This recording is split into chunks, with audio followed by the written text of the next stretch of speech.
and gentlemen, this is Trisha with Insectopia, and we are here to sketch once again. This specimen here was actually collected in 2008. Alright, so that was a little bit of time ago. Yeah, I know that it's past the 2000s, but I didn't even start collecting until into the 2000s. So this is one of my older specimens, which is kind of cool. It also was a specimen that I collected in my own backyard growing up. So this specimen is from Michigan.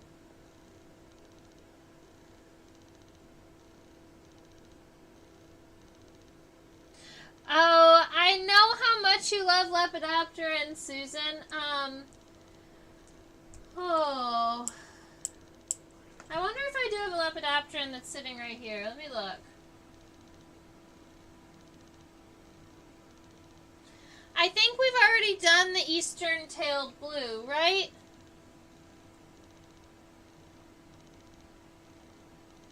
And we did a tiger moth last week, so some of these ones probably wouldn't be as fun. Yeah, let's do a hunter. Yeah, we should do the wasps. Awesome. Very good. Yay! Alright, so, good. I think that this is a really awesome wasp. It is in the same family that cicada killers are in, and they have very similar life stories. So let's go ahead and get into this. This is in a family called Crabronidae.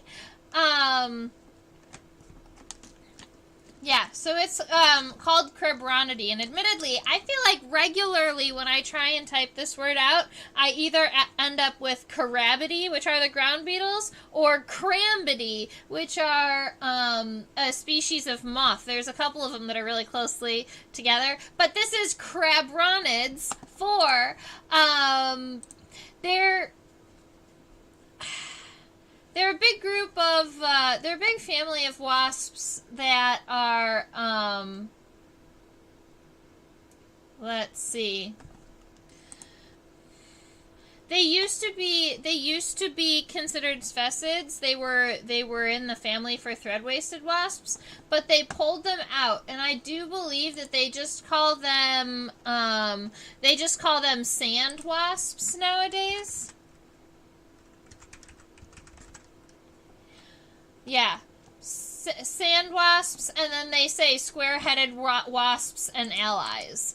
But so we're just gonna call this guy in the family sand wasps, and this one in particular is the four-banded stink bug hunter. All right, so let me write that down really quick.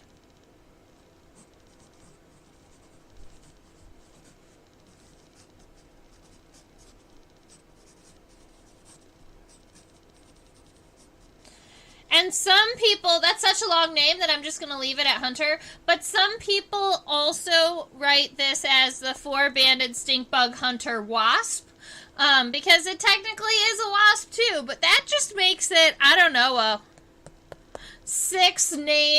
six-word name, which I think is kind of ridiculous. Once you get to 5, I think you have maxed out your words for one name of a creature.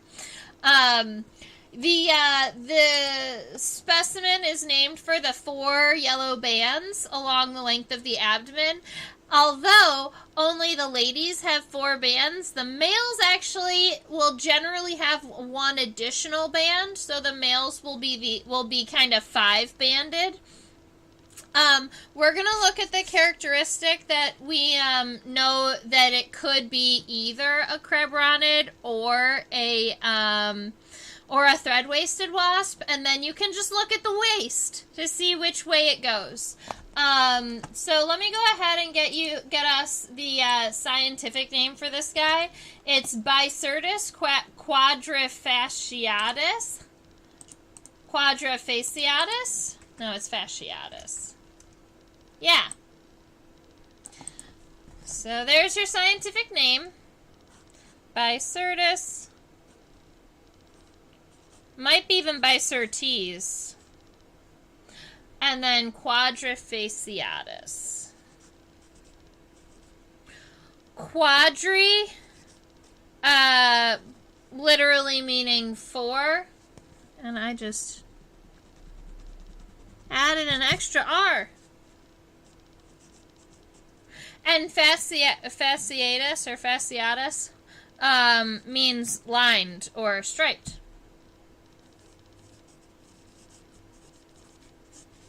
Four striped is its epithet. All right, I do have the ability to measure our specimen here. Hi, Robin. Yes, it is an awesome wasp.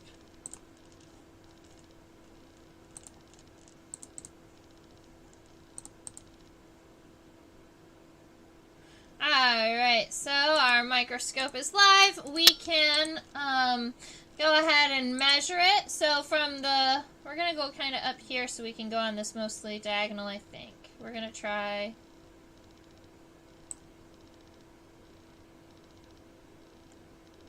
I think that's the best I'm going to do for trying to imagine its abdomen straightened.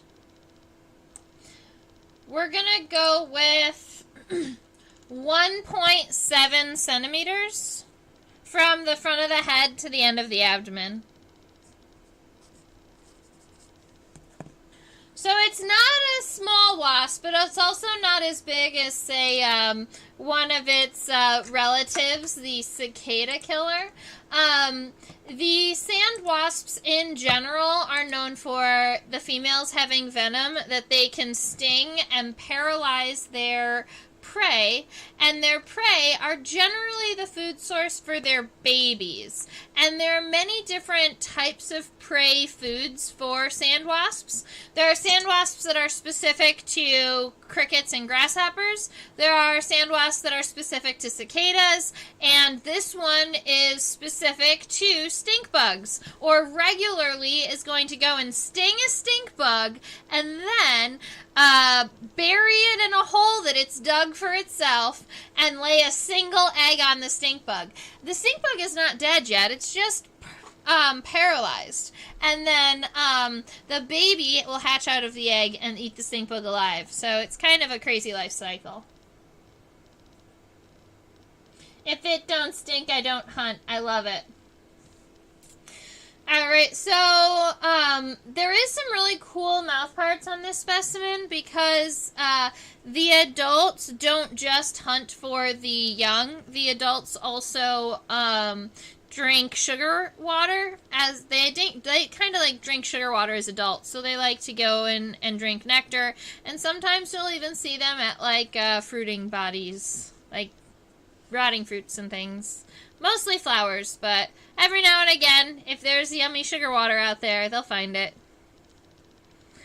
Alright, so I'm going to start some basic shapes, keeping in mind I'm sketching pretty light. This first, up here in the head, you have almost like the D shape up here on the top, but then once you get down to the bottom, instead of rounding it off like you would, we're going to kind of make it into more of a point, because that's going to be where the mouth parts are.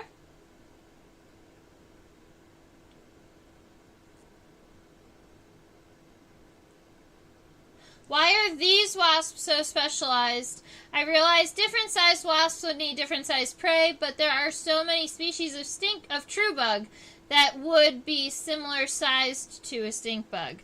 That is a wonderful question.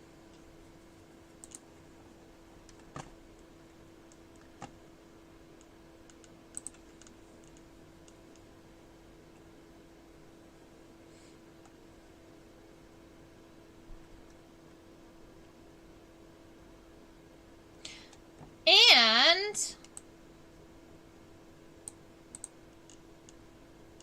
you are correct.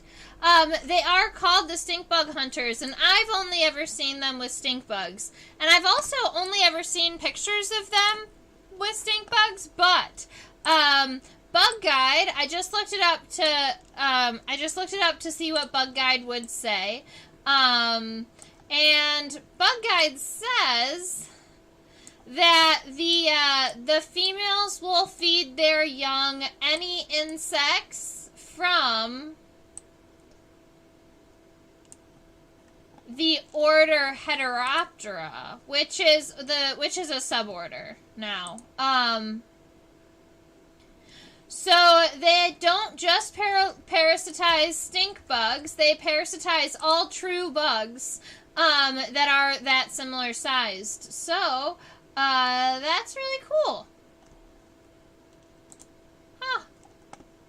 So as long as, how do we say this?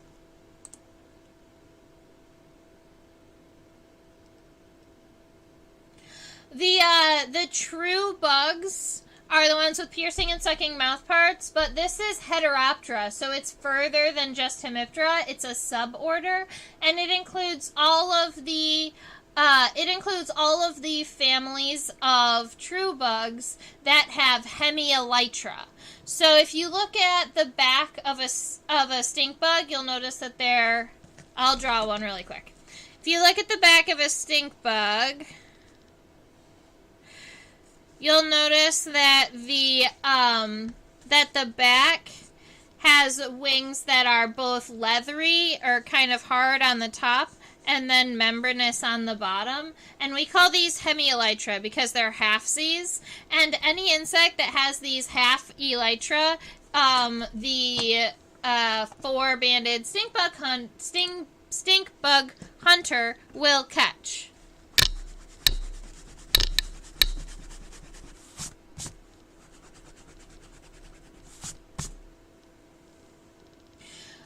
Same, but even so, why not go after bumblebees or grasshoppers? My guess is that they have such different like body makeups. A lot of times parasitoids that are specialists are going to feed on specific areas of the body first to keep their hosts alive the longest. So it could be something about how they feed on the host, or it could be about it could be something about like the organs or the gut microbiome. The microbiome. Like all the little organisms that are living in the stomach. It could have to be something with that too. I'm not sure. So the thorax here is very boxy, but it does kind of come down to a neck a lot of times. If you were to look kind of inside, or if your specimen accidentally dropped its head off, you would see that there's a spike that comes into the head like this, and then the head actually rotates on that. So that's why when you're looking at wasps, a lot of times you'll see them kind of turning their head a little bit. So we've got the head here. We're sketching out the thorax, and the end of the thorax does kind of abruptly come down. I do believe that we're going to be sketching these coccyx. So we've got 1, 2, 3. That's going to be kind of the hip bones for our legs. The first one is way up here in the front, and then the second and the third one are pretty close to the end. I might pull my second one up just a little bit. Yeah. And then I'll connect them. But I don't connect them all the way at the front of the coccyx because a lot of times the coccyx protrude a little bit from the thorax here. It also could be the effect of the venom. That their venom is specific to something that would only kind of affect the true bugs. It would be interesting to have like I'm not sure what the answer is, so it would be interesting to hear from somebody who knew.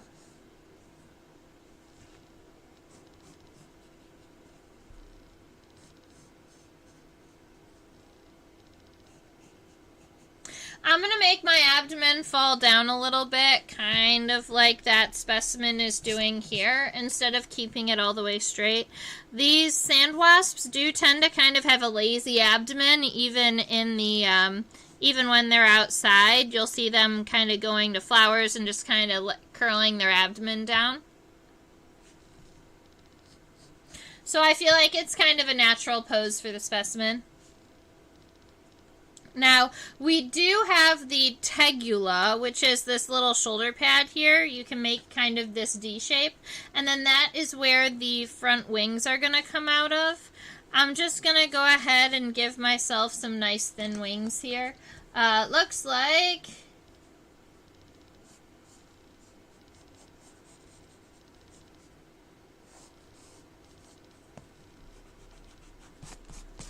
It looks like our wings come out to a point and then instead of being rounded all the way through, come back on an angle a little bit before coming back down. And then our hind wings are going to be pretty low in that region. Alright, so that gives us our head, that gives us a very light outline of our body. Oops.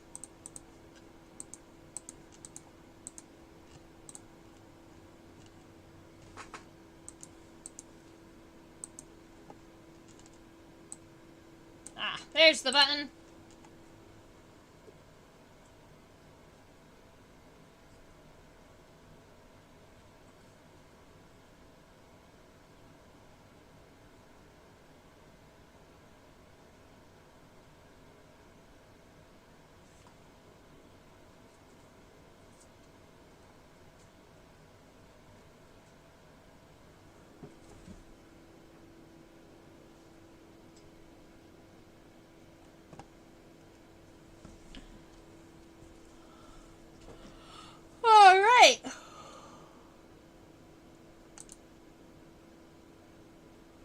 So, this is what...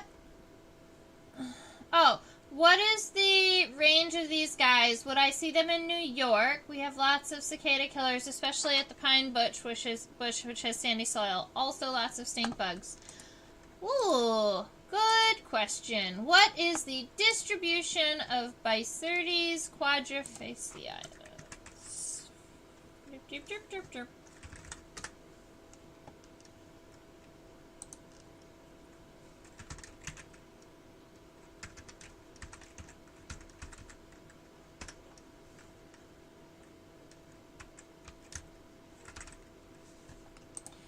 Alright, so it looks like the distribution for this species includes... yes, you would see them in New York. It essentially includes the entire eastern United States. They have been seen as far east as Maine and all the way down into Florida. As far west as Texas, even like western Texas, and then up mostly through Oklahoma and Kansas and like eastern Nebraska. There are only a couple out in like western Texas. Most of them are like Dallas north to Minnesota, and then all the way back over to Maine down to Florida. So that's, half of the country that's got them. It's kind of cool.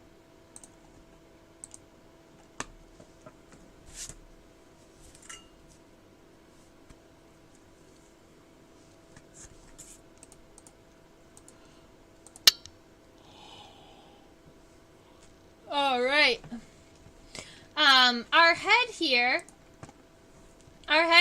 has ginormous compound eyes that you can see, but notice that the compound eyes don't go all the way back to the back of the head. There is that still almost like a ring around the compound eyes in the back, so make sure you give yourself that space. But the eyes do appear to go all the way above the lateral point of view, so I'm going to be taking my eye right along this very right along the edge. And then I like to make sure that the eye goes a little bit past what I expected for the head, because then it makes the eye kind of like look like it's bulging a little bit. Like it's separate from the head.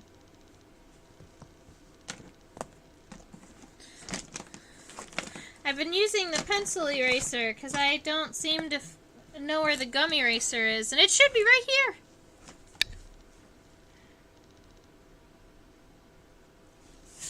Alright, cool.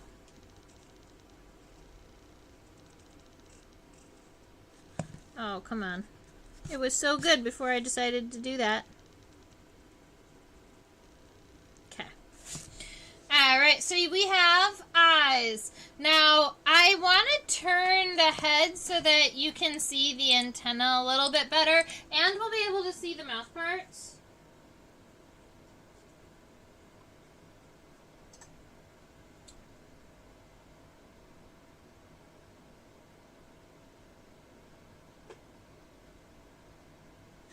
How cute he is.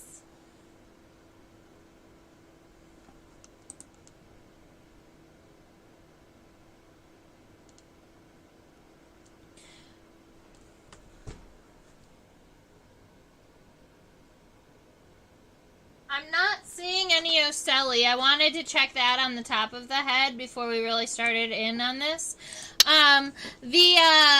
This species has elbowed antenna. The scientific, or the true name for that is geniculate antenna, spelled Geniculatte. The first segment of the antenna is nice and long, and it's kind of wide. This long, wide segment here is called the scape. And then there's going to be a kind of a smaller round segment that comes after that's very tiny, and that is the pedicel. And the rest of the antenna are going to be the flagellum. Now,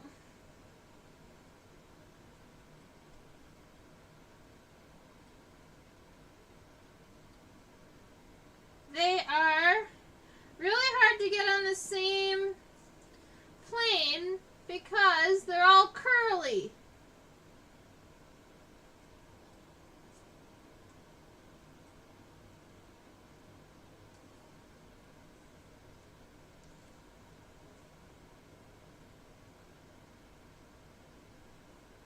Funny enough, this is the best way that I can get them, and the label is a little bit in the way. Oh.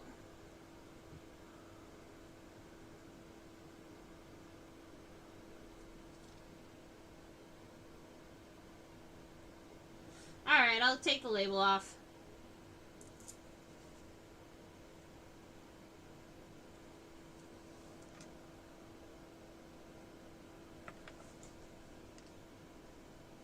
Here we are. So you can see that scape, that first segment, is mostly bright yellow, and then the pedicel, which would be this segment right here, is black, and then all of the segments in the flagellum are black. If I was to count the flagellum, I see 1, 2, 3, 4, 5, 6, 7, 8, 9, 10, 11, 12, 13.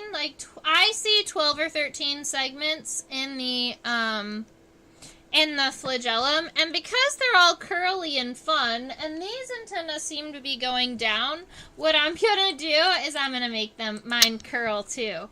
So I'm gonna take here, and I'm gonna go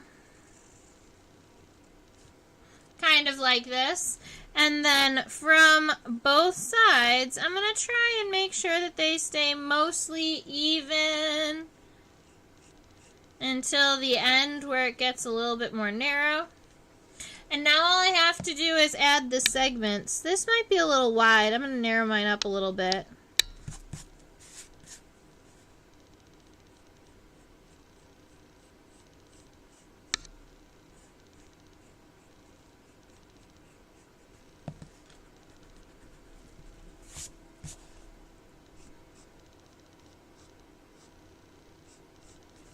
Alright, so we've got this fun little antenna. So now all we have to do is divide it into 12.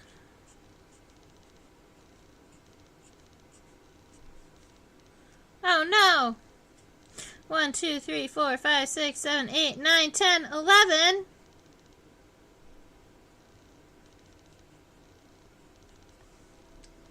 I'll just add one to the end because I like the spacing on those. 12. Perfect. Alright, so we have nice pretty antennae, but you know what? They are still really wide.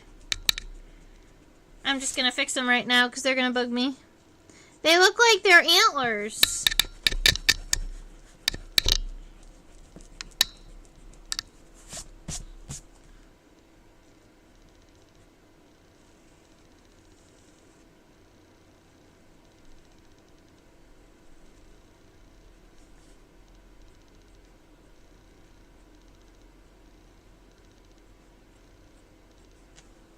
That's better.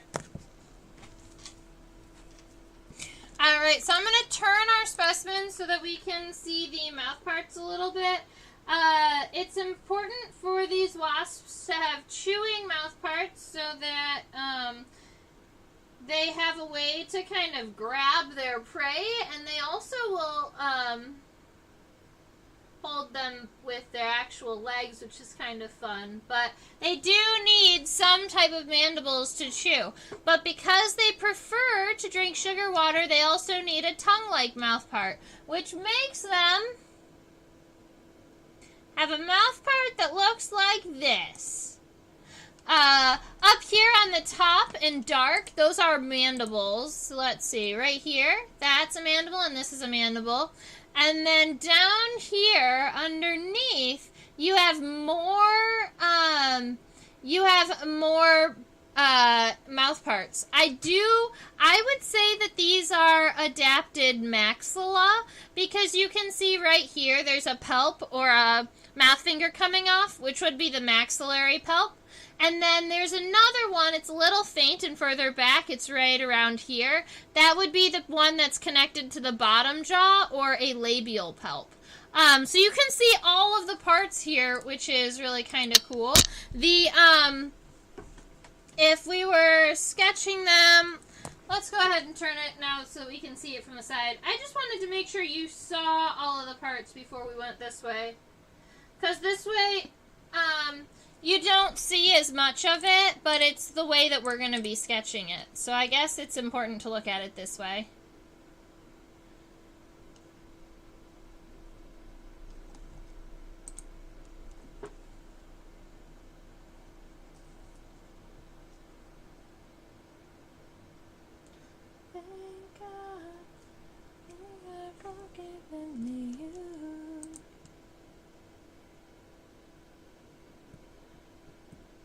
Alright.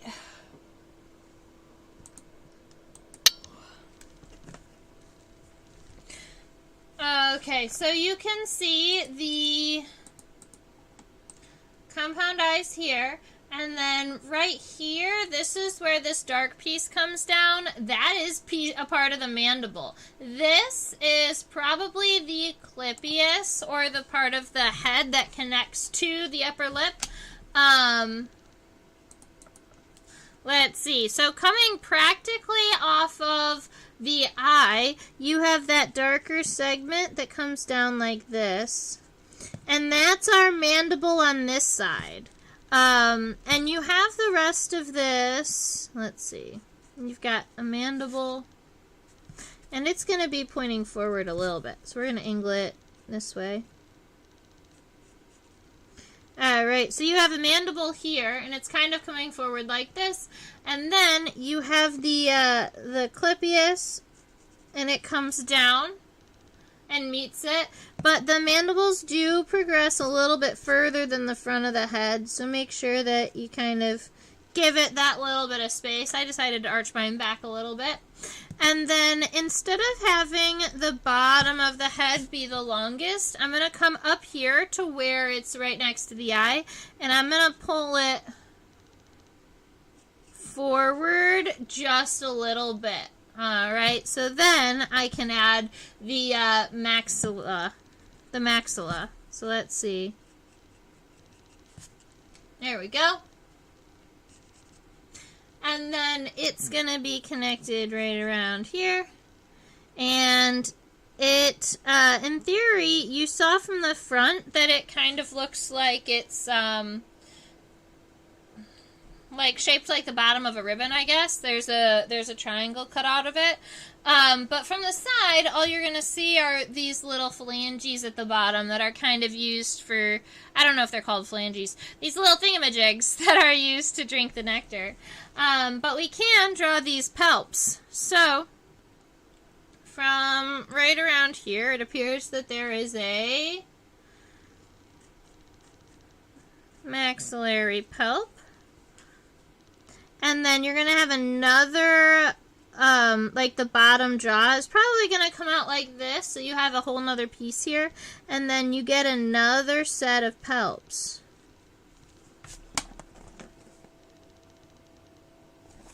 And then you have a compound eye. So you go in here and you cross-hatch a whole bunch. So you have lots and lots of segments. All right.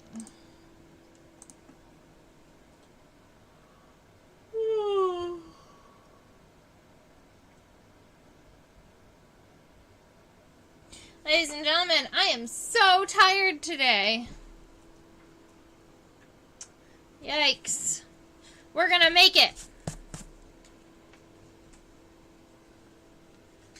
Okay. So, right around here, oh man, I need to move her just a little bit. I want to see the top of her thorax.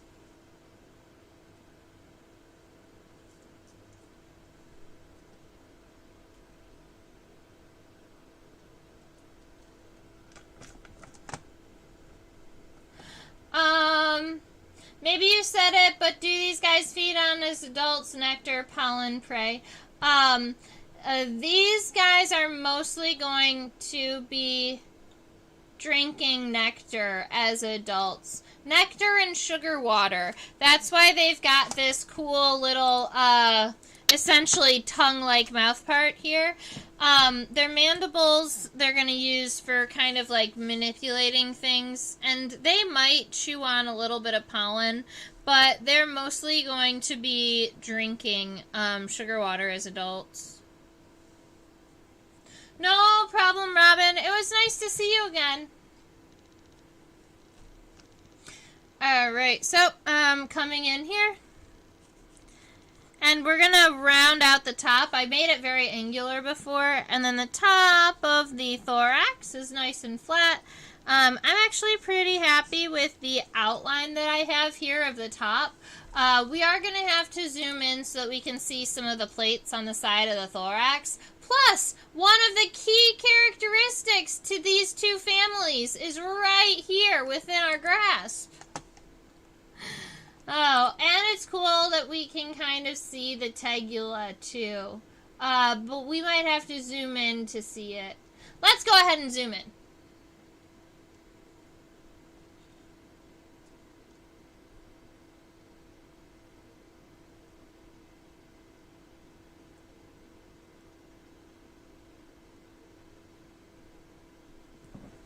All right.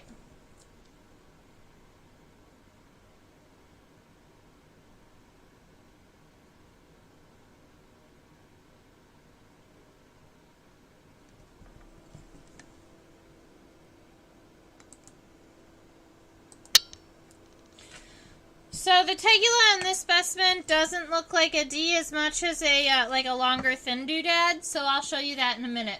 When we're coming up from the front, we have that first section of the thorax is called the pronotum, and the pronotum on this specimen is very thin. That line ends right about here. It follows that yellow border, so it's almost like right here, really, really close. Well, might be a little bit further, more like this, but really close to the head. All right. Then once you get down to about this midline here, there is a lobe. This is what we would consider a pronotal lobe, because it's a lobe on the pronotum. And that is characteristic not of only this family, but of Crabronidae. So Specidae are the thin-waisted wasps, and the Crabronids are the sand wasps, and those that are closely related to the sand wasps. And so, if you see that, and then you look at its waist, and the waist isn't like... So for the thread-waisted wasps, a lot of times they have a really thin, long waist, whereas our Crabronids, they just don't. And so at least there's like a really easy way to tell these two wasps apart. And then you just have to know about the pronotal lobe to make sure they're not anything else. Which is kind of funny. Okay, and the other thing that we were looking at was going to be the tegula. It's actually right around here. It's right above the wings, and it's helping protect those base wing muscles. So, oops. No, go away. All right.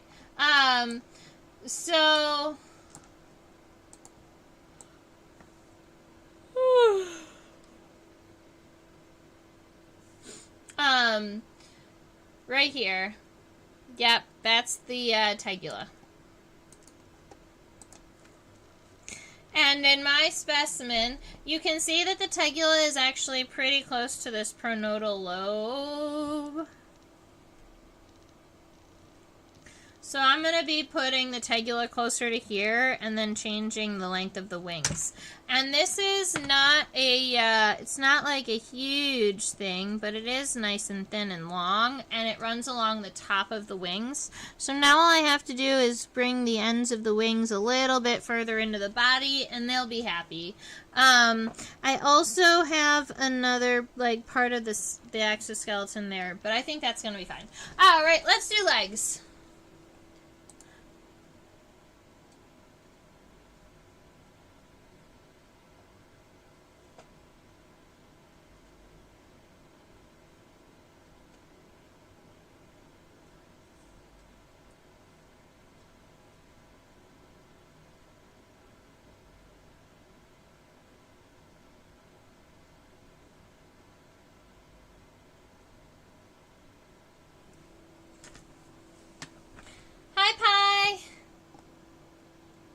Happy spring!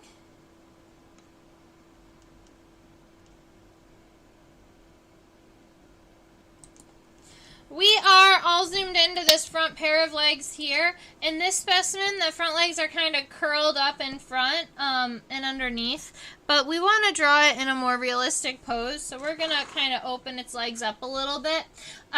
The top of the femur here is going to be the top of the femur here. So right here, we've got this femur, and it is nice and straight on the top, but it kind of is rounded and wide on the bottom. So we've got that taken care of. So that's going to be our femur. Keep in mind this piece here is actually the coxa, or the hip bone. And each piece that goes on is going on top of the last one. So keep that in mind as you are going through here. And then I'm going to erase just a little bit of the head to give space for that leg to exist. So we have that femur. Now the tibia, look how awesome the tibia is. It's really narrow at the base, but then it's like all flat and spatula-like on the end. And I can't help but imagine that that would be super great shape for pushing or moving sand around. She looks like she's wearing bell-bottoms. Alright, then we have to count tarsal segments. That is 1, 2, 3, 4? Maybe 5? Let me look.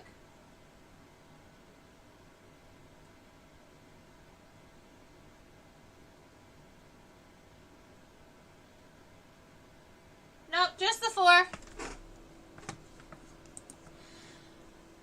So they are rectangles that are shortly getting, or that get shorter every time. We're going to go 1, 2, 3, 4. Cool. gives us our front pair of legs. Now all we have to do is turn the specimen so we can see the side, add some hind legs, some middle legs, and an abdomen. And I think the rest of the legs should be pretty visible from a lateral point of view, which is cool. Yes.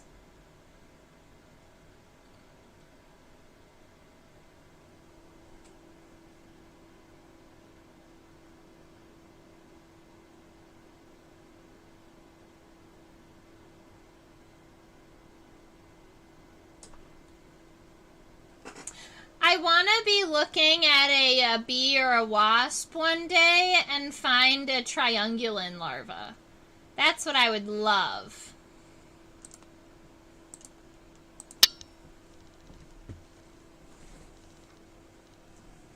Alright, so I'm just going to give this a nice rounded separation between the front leg and the middle leg. Admittedly, we can't see some of the sclerites or like the segmentation. So because we can't see some of that, even though we're all zoomed in, I'm just going to go ahead and darken what we already have, and we'll go from there. Now, the middle leg, you can see the femur is coming directly towards the camera, so it doesn't look as long, and the tibia is of good length. Let's count those tarsal segments, because there seems to be more than 5. Nope, there's not. It's just the first one is really super duper long. So you've got the one very long rectangle, and then you have 3 triangular segments. So from here to here, that is one segment. Then you have 3 small triangular segments and a raindrop segment. So let's see. Got the coxa coming down, the femur coming up just a little bit, like not a whole lot. And because the femur doesn't come up a whole lot, I'm going to be adding it on both legs at once. Why not? Now both of my legs have femurs.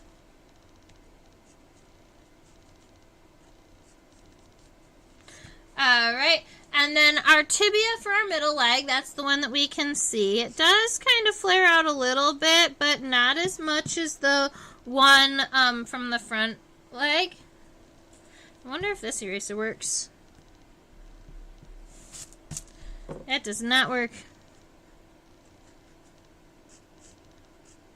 That is a sentimental eraser, I guess.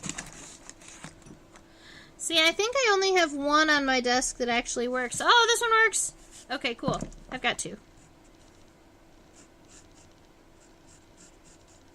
Alright, so we have the femur coming out towards us, and then we have the tibia coming down and getting a little bit wider.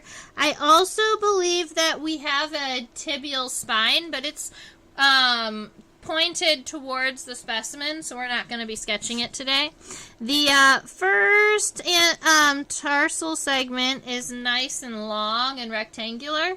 Then you have 3 of these kind of triangular segments that almost look like they could stack on top of one another, and the raindrop segment, where it looks like a raindrop except opposite because it's wider at the end than in the front.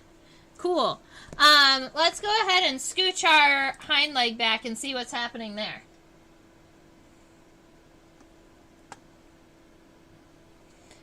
By golly, I think this has a 5-5-5 tarsal formula. Now, something I want you to notice about the hind leg is that the coxal plate here, it's not as rectangular, admittedly, as the other ones. This one is almost completely round. So there's a part of me that wants to kind of circle out, at least, and give it more round and less, like, elongate rectangle vibes.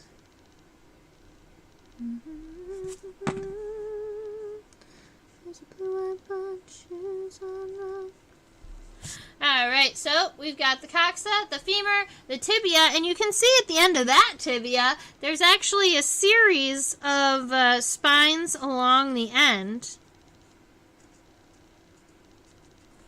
And you know what? Those spines are definitely used for sand digging. I'm not sure if you've ever watched a crabronid dig its home. When I was at MSU, I used to regularly watch the the cicada killers digging in the sand. I just always thought it was super cool. And there was one time I actually sat in the parking lot and I watched a digger wasp that was unrelated dig a hole into the parking lot, and that was really fun. Because every time the wasp would go down into its home, and then you would see some like sand being kicked out of the home, and it would kind of get poofed out like it was being kicked out, and then all of a sudden you'd see this wasp, and he's like walking backwards, like kicking sand away from him and out of the home, and that's how he dug it out.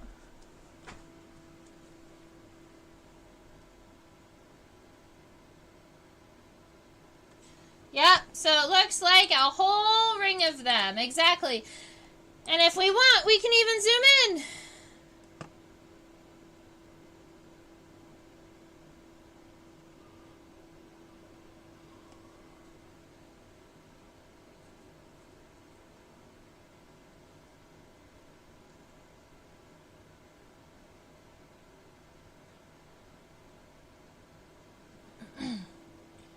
Alright, there is a little bit of iridescence on this wasp. That's something I hadn't noticed until just now, when I got it under the really bright lights.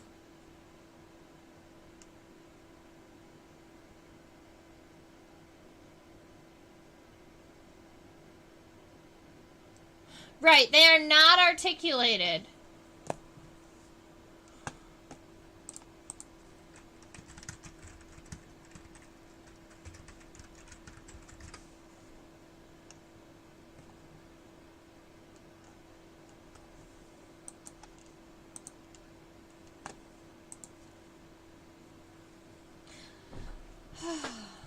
Alright, so I'm trying to look at the abdomen here and determine where the sternites meet the tergites. So the sternites are these segments on the bottom, and the tergites are the ones on the top. Sternum, sternites, and tergites. Top TT. That's how I remember them. We already have kind of this basic outline, but now we need to know how many segments there are and kind of look at the way that the segmentation happens. Now, this wasp has a very smooth abdomen until the last two segments here. Along the bottom also, but we know that it's not a straight line all the way across. There's kind of like this plating or overlapping happening, because you don't have just one plate, or you don't just have one plate all around the circle. You have one plate on the top and one plate on the bottom, and that's how it helps them kind of move. So we're going to take our wasp waist, and I'm happy with the waist, but I want to make sure that the top is nice and rounded, less square, more roundy.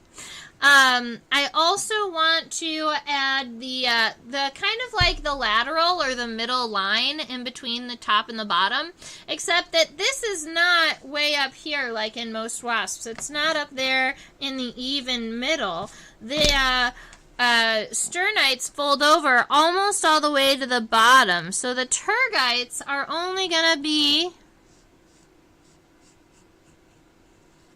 around here. So imagine the tergites, the sternites, instead of being in the middle, instead of the meat of them being in the middle, you're going to put them kind of on the bottom third.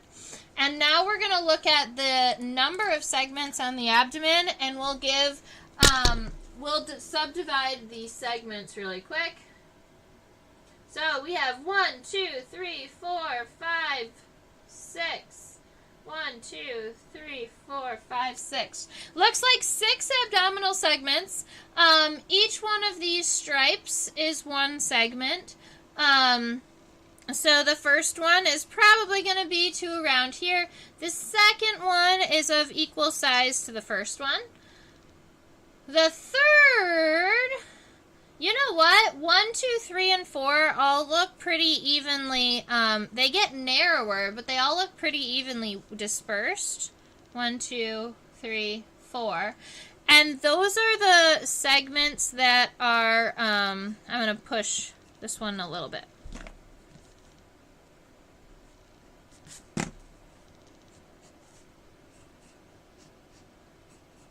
right, so we got 1, 2, 3, 4, and then the last two segments are the ones that really start getting short, and admittedly, I believe that 5 comes down like this, and 6 doesn't have the lateral line. I think the lateral line kind of ends at the bottom of 5. All right, so now that we have the lateral line that's about where the top and the bottom meet, and we have it kind of subdivided, the secret to doing these is to take this guy here and then follow most of the way down, and then once you're closing in on the corner, just take it and kind of round off the corner a little bit. All right, and then on the bottom, you can just go from the middle line and come down. And you're going to do that over and over again, except that you can see that the top and the bottom are very even. So I'm kind of tempted to, at least for the first 5, give that darker line all the way across so that I don't get like that segmentation between, like the, I don't want those little steps that we purposely do for other specimens. So here we go.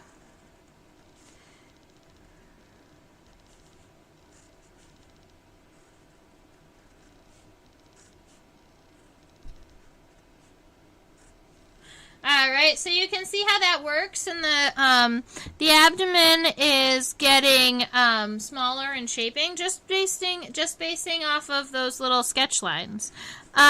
This 5th segment, instead, I'm going to make it a little bit shorter.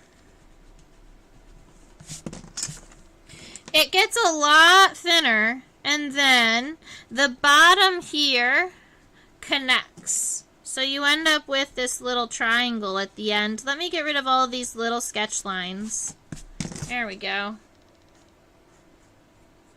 And then the final segment it comes off of the top and it looks like this. And there is a little bit of a step between it, so I'm okay with that.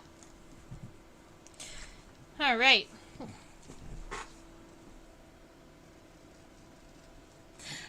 If you wanted to add the colors, we could do the first band pretty wide. It's yellow. Second band looks like that. The third band. And the fourth band is just a little dot.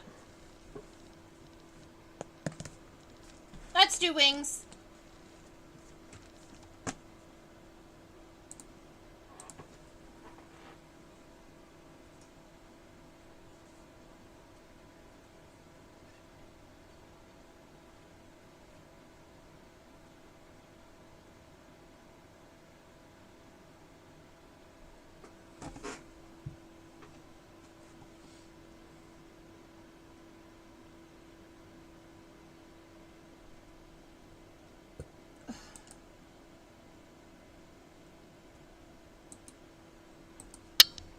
Alright, with our wings,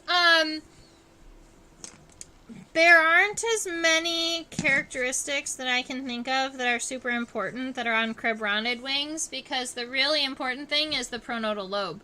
Really, that's where it's at, is the pronotal lobe and the not a ridiculous thread waist.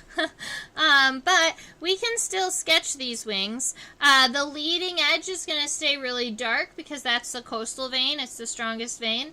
You have a marginal cell, you have 3 submarginal cells, and we'll just go ahead and work our way through here. The tegula wraps itself around the wing, so you want to make sure you're starting the wing kind of at the base here. And then let's see, I'm going to round it up. So I'm using one like strong brush stroke or pencil stroke. We don't call them brush strokes. It's a pencil. Alright, and then we're going to wrap it around. Now, this is the coastal vein, so it's got to be kind of thicker and wider, but the rest of them don't have to because they're just edges of your sketch. And that'll give it a little bit more definition too. If you can get used to doing, when you come around the corner, make sure that that's significantly lighter. So you can see that this is a vein, and then this is just the edge of the wing. And all of where the body parts meet, they are all nice and rounded. They're not going to have like one of those, you're not ever going to have like a really like sharp corner on an insect that I can think of. Alright, so, I think the hind wing we mistaken in shape just a little bit. It does come out like this, and it's coming out at approximately the same length, but then it comes down more like this. That's going to be a better shape for our wasp. We might even make it come down a little bit more, give some more separation. That's better. Alright, so we've got a marginal cell, submarginal cells,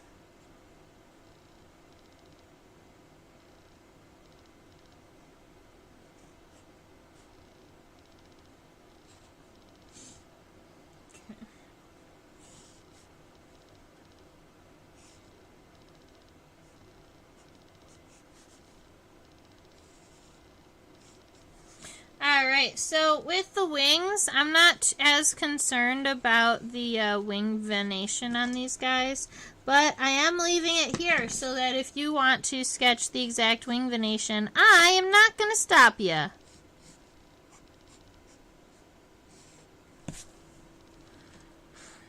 Sand wasp. The four-banded stink bug hunter by Certes quadrifasciatus.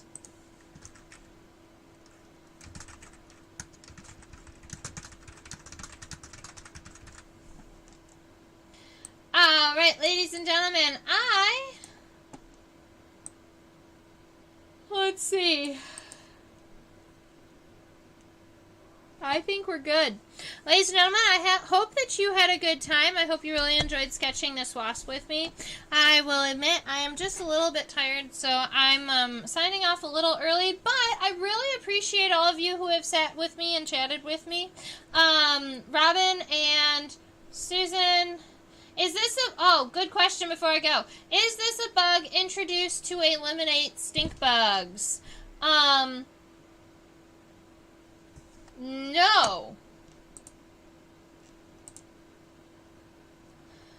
No. This is a species that is native to the region, so they are here, and maybe they'll help with the stink bug populations, but mostly they are, they're just doing their thing, and stink bugs were so numerous that they had the ability to take them on as food.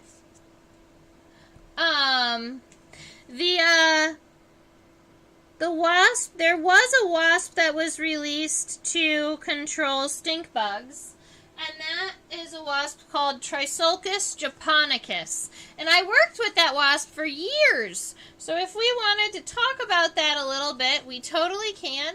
Admittedly, I don't have any specimens of Trisulcus japonicus because all of those specimens were property of the lab, so I didn't, I didn't take any or anything.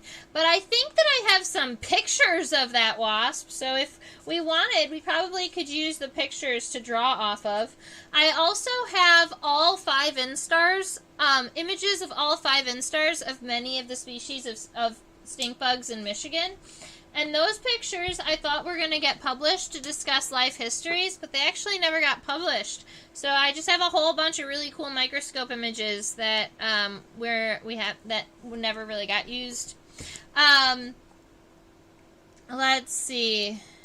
This is my sketch from today. It's our cute little our cute little 4-banded stink bug hunter. Now, a lot of times you'll just see them flying around near flowers because they're drinking the nectar, but we still think they're super cute. These are all the things. I talk about them every week, but just to recap, I teach classes on OutSchool. If you want a discount code, it's in the description box. Please subscribe to my YouTube channel. There are 3 of you out there watching, and you're all chatting with me, and you're already subscribed, so I really appreciate that. This right here is a link to my PayPal account. I really appreciate you very, very much. And thank you for coming and hanging out. Really, that's enough for me right now. But I always like to offer, and if you've really enjoyed class, feel free. This down here is my email address, trisha@theinsectopia.com. If you are curious about what a bug is that you see this summer, I would love to hear about it. Please take pictures of bugs and send them to me. And if you have a curiosity about, like, something that you see on an insect or something that an insect is doing, behaviors, while you're out nature journaling, I like to answer those questions. And if I get enough of them, I can make it a little segment of the live stream. Haha, that'd be fun. All right, so I'm also the tag at Insectopia 2015 on both Facebook and Instagram. So if you're looking for pictures or posts, that's where you'll find me. Have a wonderful rest of your night. I will not be live streaming on Sunday due to the fact that it is Easter Sunday. So the next time I will see you is 7 days from now at 10 p.m. Have a wonderful week and stay buggy.